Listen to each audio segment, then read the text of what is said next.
In a bustling village called Oduro, where the skies kissed the hills and the rivers whispered old secrets, there lived a poor cleaner named Tunde. He had strong hands and a kind heart, but his life was filled with dust and sweat.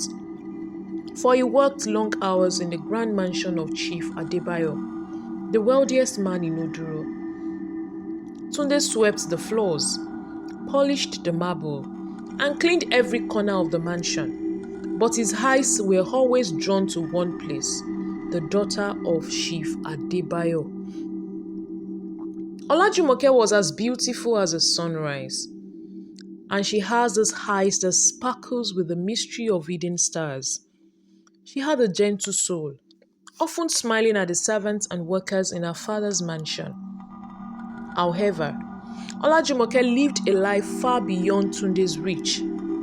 She was surrounded by luxury with suitors from other wealthy families, constantly vying for her hand. Yet, none seemed to stir her heart. Unknown to everyone, her heart beat for the one person no one expected, Tunde. It all started one afternoon when Olajumoke stumbled upon Tunde sitting by the garden after a long day of work. He had a small carved flute he had made himself, and as he played a gentle melody, Olajumoke was drawn to the sound. She hid behind the tall roses, listening, her heart moved by the music. When Tunde stopped playing, she approached him pretending to have just arrived. "That's a beautiful tune," she said with a smile. Tunde jumped to his feet, bowing in embarrassment. "Oh, Miss Olajumoke, I didn't know anyone was listening."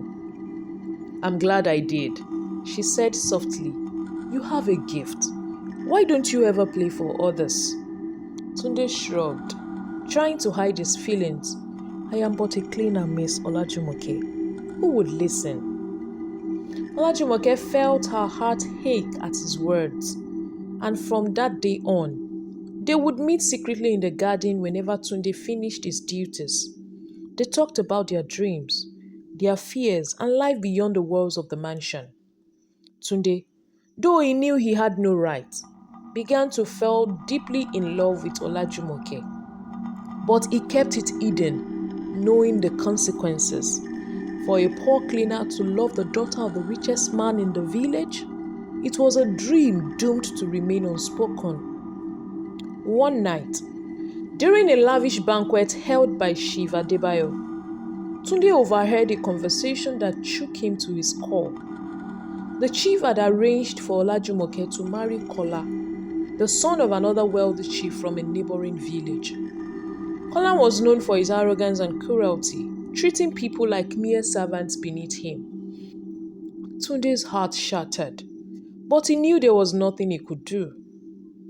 Days passed, and Olajumoke grew anxious because Tunde became distant, and their secret meetings fewer and filled with silence. One evening, unable to bear it any longer, she confronted him in the garden. "Why are you avoiding me, Tunde?" Olajumoke asked, her voice trembling. I heard about your engagement," he whispered, his voice barely holding back the pain. "It is not my place to stand in the way." Tears filled Olajumoke's eyes. "Do you think I want this? Kola is not the man I love," she hesitated. But then, she said the words Tunde had feared and longed to hear. "It is you, Tunde. It has always been you."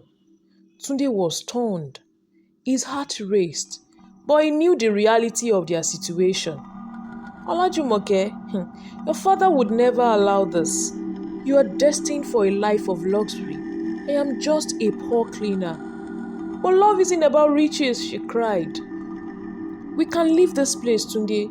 We can start a new life, far away from Oduro." Just as she spoke, the bushes rustled behind them.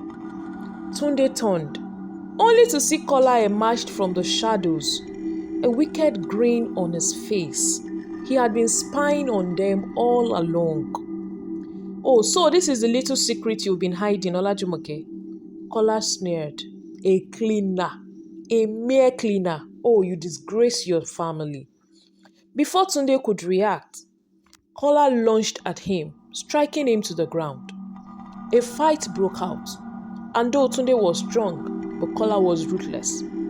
Blood dripped from Tunde's lips as he struggled to defend himself. At that moment, Chief Adebayo appeared, alerted by the noise. His voice darkened with fury when he saw his daughter with a cleaner and Kola bruised from the fight. "What is the meaning of this?" Chief Adebayo bellowed.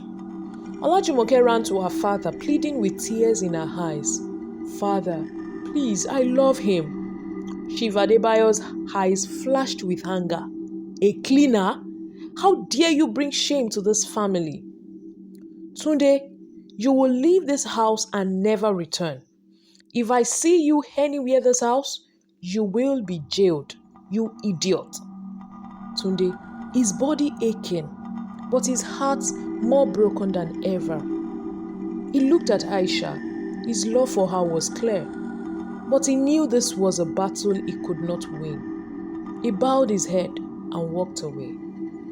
Olajumoke cried, knowing there is little to nothing she could do about her father's decisions. Months passed, and Chief Adebayo fell gravely ill.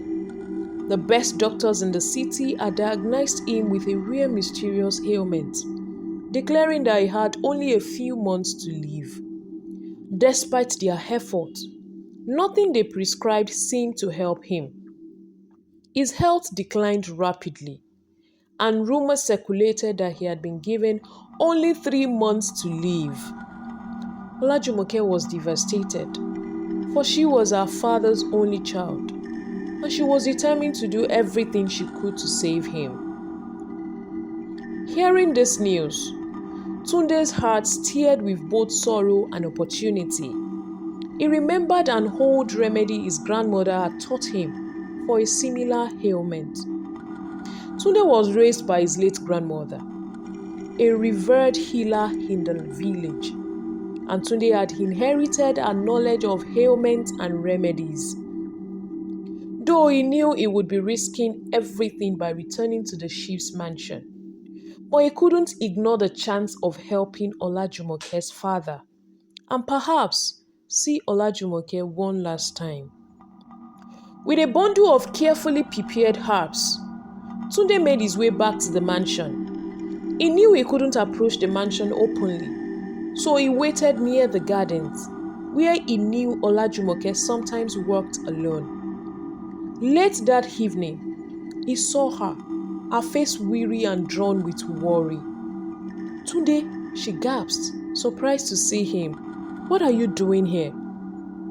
"I heard about your father's illness," he said, holding up the bundle of herbs. "I have a remedy that may help him. My grandmother used it once for someone with similar symptoms.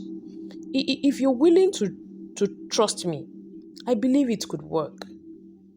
Olajumoke hesitated, but her love for her father and her faith in Tunde's knowledge overpowered her doubt. She took the herbs and thanked him, promising to follow his instructions carefully.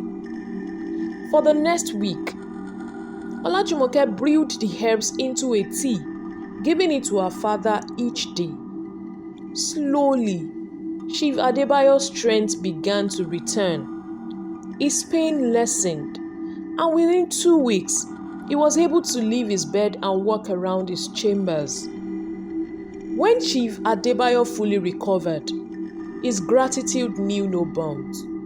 Overwhelmed with joy, he summoned his daughter and declared he wanted to meet the healer who had saved his life. "Bring me the man who prepared this remedy. I will give him half of my wealth for saving me." Aisha's heart pounded. She knew what she had to do, and she guided her father to where Tunde waited patiently at the edge of the garden. When Chief Adebayo saw Tunde standing there, he was speechless. The man who had saved him, the man to whom he had promised half of his fortune, was the very one he had cast out in anger. Tunde, the chief murmured, astonished. You saved my life? Tunde simply bowed his head. Yes, Chief Adebayo. I could not ignore your illness. Despite what happened, I only wished to help. Chief Adebayo was silent, humbled by Tunde's selflessness. At last, he nodded, knowing he had to fulfill his promise. Forgive me, Tunde, he said, his voice soft. I misjudged you. You are not only wise, but noble-hearted. I promised half of my wealth, and it shall be yours. And if you truly love my daughter, you have my blessings. Tunde, overwhelmed by this unexpected turn, glanced at Olajumoke, a smile radiating with joy and love. And so, in a twist of fate, Tunde and Olajumoke were united. With the chief's blessings and the village admiration, Tunde was no longer a poor man, but a respected and wealthy man, married to the love of his life, proving that true love, when combined with courage and compassion, can overcome all boundaries. Thank you all for watching. I hope you enjoyed the story. Please leave a comment, like, and share the story with friends and families. Till I come your way again, stay blessed.